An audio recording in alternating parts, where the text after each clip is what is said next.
En los años 30, en el corazón de Texas, un joven escritor con una pasión por la historia y la mitología creó un personaje que definiría todo un género.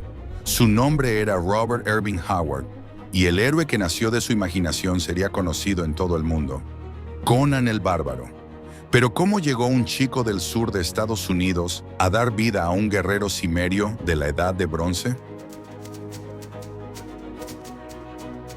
El proceso de creación de Conan comenzó en 1932, cuando Howard combinó sus estudios sobre antiguas civilizaciones con su amor por las aventuras de pulp.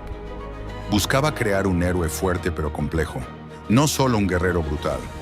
Dibujó mapas detallados de Iboria, un continente ficticio que existiría entre la caída de Atlántida y el surgimiento de las culturas conocidas. Cada nombre, cada reino y cada costumbre tenía un fundamento en la historia real que él estudiaba obsesivamente.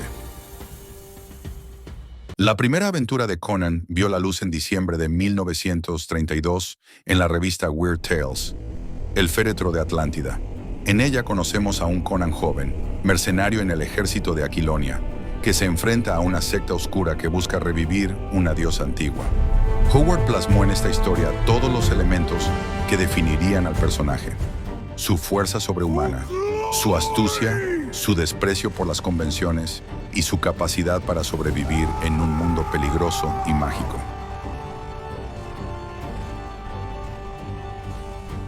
Durante los siguientes 4 años, Howard escribió unas 20 historias protagonizadas por Conan.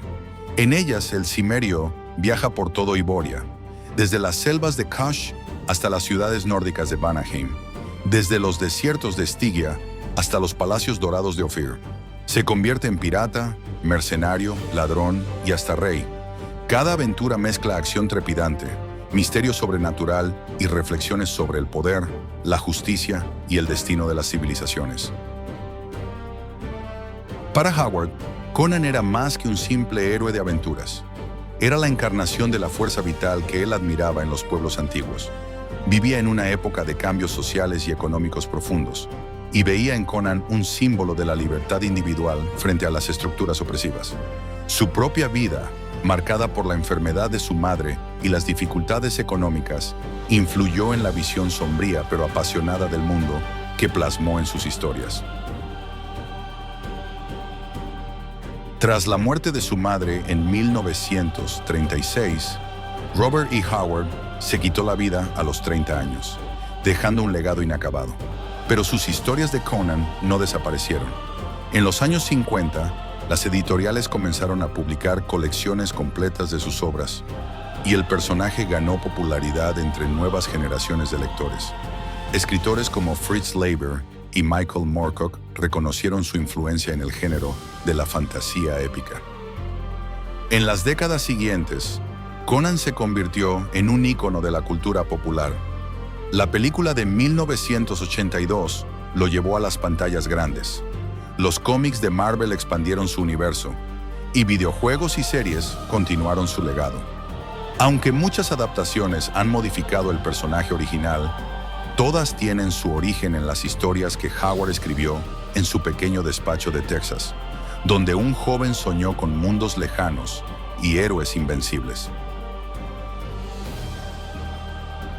Hoy en día, las historias originales de Robert E. Howard siguen siendo leídas y admiradas en todo el mundo. Conan sigue siendo el ejemplo de la fantasía épica, un héroe que no es perfecto, pero que lucha con valentía en un mundo lleno de peligros y misterios.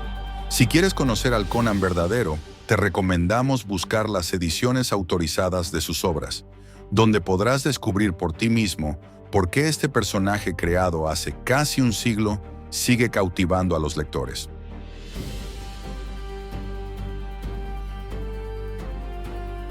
¿Cuál es tu libro preferido de Conan? Suscríbete.